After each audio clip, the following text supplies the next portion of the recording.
এখন সভাত দুটামান জিন্দাবাদ মুৰ্দাবাদ দি কেৱল পুৱাৰ পৰা গধূলিলৈকে নৰেন্দ্ৰ মোদীদেৱ বিজেপি বা আমাৰ হিমন্ত বিশ্ব শৰ্মা দিলীপ শইকীয়া গালি পাৰি থাকিলেই সেইটো প্ৰচাৰ বা ইতিবাচক কাম বুলি নাভাবো।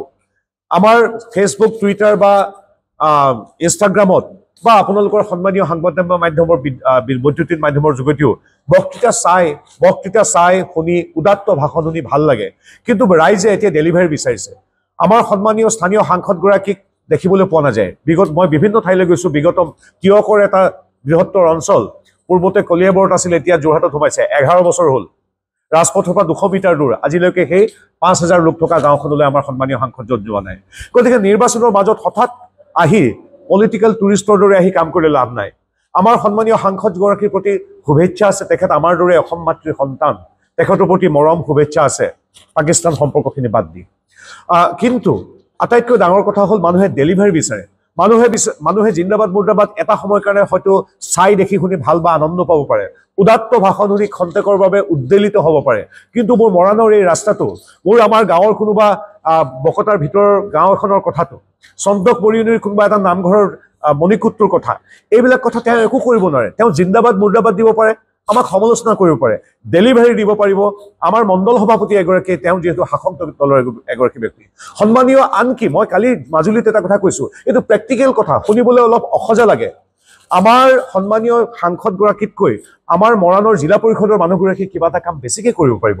তেওঁ ডাবল ইঞ্জিন চৰকাৰৰ অংশ। তেওঁ এতিয়া কিবা এখন এপ্লিকেশ্যন যদি মোক এতিয়া অলপ আগতে দিছে আমাৰ মৰাণত আৰু ডিমৌত, সেই এপ্লিকেশ্যনখন মই ৰণোজ পেগুক দিম, জয়ন্ত মল্ল বৰুৱাক দিম, হিমন্ত বিশ্ব শৰ্মাক দিম, আৰু কোনোবা এখন হয়তো এপ্লিকেশ্যন মই কেন্দ্ৰীয় চৰকাৰক দিম। কিন্তু তেখেতে মুৰ্দাবাদ জিন্দাবাদ আৰু আন্দোলনৰ বাহিৰে একো কৰিব নোৱাৰে। মানুহে এই কথা জানে, মানুহে ডেলিভাৰী বিচাৰে। ডেলিভাৰী দিব পাৰিব আমাৰ ডাবল ইঞ্জিন চৰকাৰৰ কোনোবা এগৰাকী প্ৰতিনিধিয়ে, যোগেন মহন হ'ব পাৰে, ময়ো হ'ব পাৰোঁ, মোৰ সন্মানীয় সতীৰ্থসকল হ'ব পাৰে। মই পুনৰবাৰ কৈছো, শুনিবলৈ অসজা লাগিলে এইটো পৰম আৰু চৰম সত্য। সন্মানীয় গৌৰৱ গগৈ খুব সুন্দৰ ভাষণ দিব পাৰে, কিন্তু মোৰ গাঁৱৰ পদূলিটো, মোৰ গাঁৱৰ ৰাস্তাটো, মোৰ গাঁৱৰ নামঘৰটোৰ মণিকূটটো, মোৰ গাঁৱৰ কোনোবা ছোৱালী অসুখ বিসুখ হৈ আছে, মোৰ ক'ৰবাত এখন এম্বুলেঞ্চ লাগে, মোৰ কোনোবা এটা ৰেলপথৰ ষ্টেচন এটা লাগে, এই কামখিনি তেওঁ কৰিব লাগিব। তেওঁতকৈ মোৰ থাওৰা বা আমাৰ মৰাণৰ বা আমাৰ সোণাৰীৰ কোনোবা এগৰাকী জিলা পৰিষদৰ সদস্যই বেছি কৰিব পাৰিব, কাৰণ মানুহে এতিয়া ডেলিভাৰী বিচাৰে, জিন্দাবাদ মুৰ্দাবাদ নিবিচাৰে। এতিয়া আৰু গৌৰৱ গগৈৰ কথা শেষ, মই এটাই কথা ক'ব বিচাৰোঁ যে ৰিপুণ বৰাৰ নেতৃত্বত যেতিয়া যোৱাবাৰ লোকসভা নিৰ্বাচন হৈছিল, আমি পাইছিলোঁ 9খন, বিৰোধীয়ে পাইছিল 5খন। গৌৰৱ গগৈৰ নেতৃত্বত যেতিয়া লোকসভা নিৰ্বাচন হৈছিল, তেওঁলোকে পালে 3খন, আমি পালোঁ 11খন। আনকি চৰকাৰ গঠন কৰিবলৈ লাগে 64খন আসন। গৌৰৱ গগৈয়ে সন্মুখৰ পৰা নেতৃত্ব দিছে, ৰিপুণ বৰা কি ভূপেন বৰাহে বহুত পিছত আছিল। গৌৰৱ গগৈয়ে সন্মুখৰ পৰা নেতৃত্ব দি তেওঁলোকে পালে 28খন নে 29খন বিধানসভাৰ টিকট এইবাৰ 24ৰ লোকসভাত, কিন্তু আমাক ৰাইজে আশীৰ্বাদ দিলে 94খনত। গতিকে 94 ডাঙৰ নে 29 ডাঙৰ? মোৰ চিধা প্ৰশ্ন, 94 ডাঙৰ নে 29 ডাঙৰ? গতিকে গৌৰৱ গগৈৰ নেতৃত্বত ৰিপুণ বৰাতকৈ যেতিয়া ৰিজাল্ট 50 আছিল ৰিপুণ বৰাৰ দিনত বিধানসভাত, 50ৰ পৰা যেতিয়া 29লৈ নামি আহে, মই সদায় বিচাৰিম গৌৰৱ গগৈ আৰু প্ৰচাৰ কৰক, সেই 29 অহাবাৰ 24লৈ পৰ্যবসিত হওক।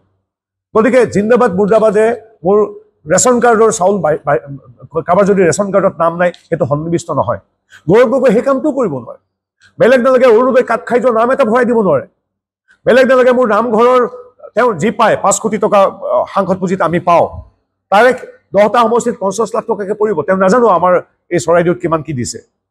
গতিকে তেওঁ আন্তঃৰাষ্ট্ৰীয় কামত ব্যস্ত, আজি কিবা কাৰণে নাহিলে, বেয়া দেখি কাৰণে আহিছে, তেওঁৰ প্ৰতি আমাৰ শুভেচ্ছা আছে। আমি অতিথি পৰায়ণ মানুহ, আমি শ্ৰদ্ধাশীল কৰোঁ। মোৰ আহোম সংস্কৃতিয়ে, মোৰ অসমীয়া সংস্কৃতিয়ে, মোৰ ভাৰতীয় সংস্কৃতিয়ে প্ৰত্যেককে ভাল পাবলৈ শিকায়। আমাৰ তেখেতৰ প্ৰতি ভাল পোৱা আছে, কিন্তু মানে গাঁৱৰ